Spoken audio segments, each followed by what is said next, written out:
Գյումրին զավթելու բացահայտ քայլեր են անում արդեն ԿՊԱ-ականները, ահազանգում են Կոմկուսի ներկայացուցիչները։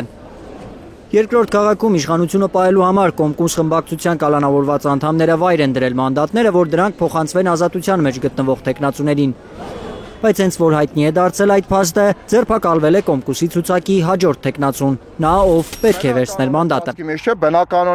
Տիգրան Ավագյանի Շիրակի մարզի քննչական բաժին են տարել այսօր, նրա հետ ձերբակալվել է նաև եղբայրը Գևորգ Ավագյանը։ Այսօր կարտոֆիլը կանգնած ենք։ Քննիչը միջնորդել է Ավագյանի եղբայրներին մեղադրանք առաջադրել զանգվածային անկարգություններին մասնակցելու ու արդարադատությանը խոչընդոտելու հոդվածներով։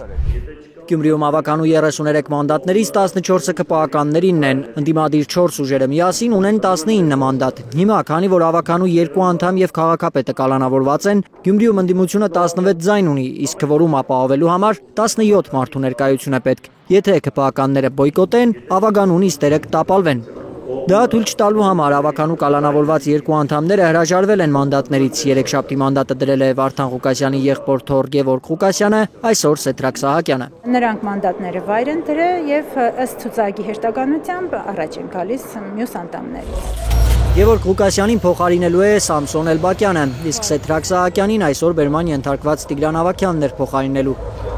Եթե նրան էլ կալանավորեն, նա նույնպես պետք է հրաժարվի մանդատից, որ այն հաջորդին փոխանցվի եւ բալանսավորվի ավականու կազմը։ Հակառակ դեպքում Գյումրիում կառավարման ճգնաժամ կստեղծվի։ Բնականաբար դա հաշվարկ է, որպեսզի նիստերը չկայանան, բայց ամեն դեպքում այդ ամեն ինչի համար մենք պայքարում ենք,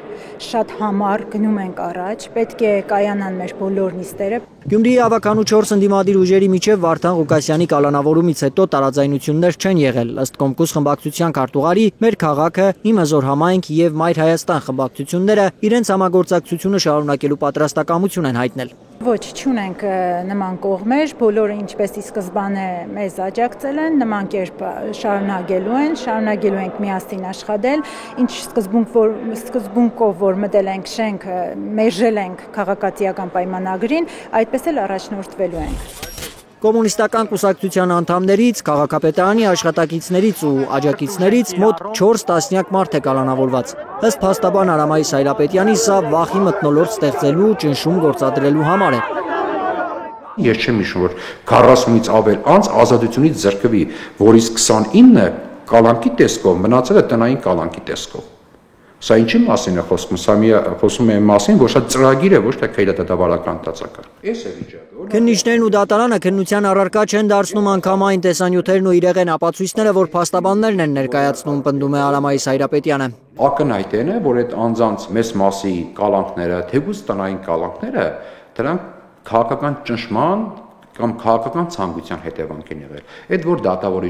այսօր ինչպես Նիկոլ Փաշինյանն է ասում, այդպես դատավոր կա, որ իր ուզածը կամ ասածը չանի։ Գյումրիի քաղաքապետարանի կրթության բաժնի 3 կին աշխատակիցները, այդ թվում ԿՊԱ-ական պատգամավոր Կարեն Սարուխանյանի զոքանչը, տնային կալանքի տակ են։ Կոմունալ բաժնի վարորդներից մի քանիսը տնային, մյուսները երկամսյա կալանքի տակ են։ Ալբերտ Սերոփյան, Ալեքսանդր Սարգսյան, Խաչատուր Գևորգյան, Հայլուր։ Հայաստանում ու աշխարհում տեղի ունեցող իրադարձությունների մասին առաջինն իմանալու համար բաժանորդագրվեք մեր ալիքին, սեղմեք զանգակը, որ բաց չթողնեք ամենահրատապը, կարևորն ու հետաքրքիրը։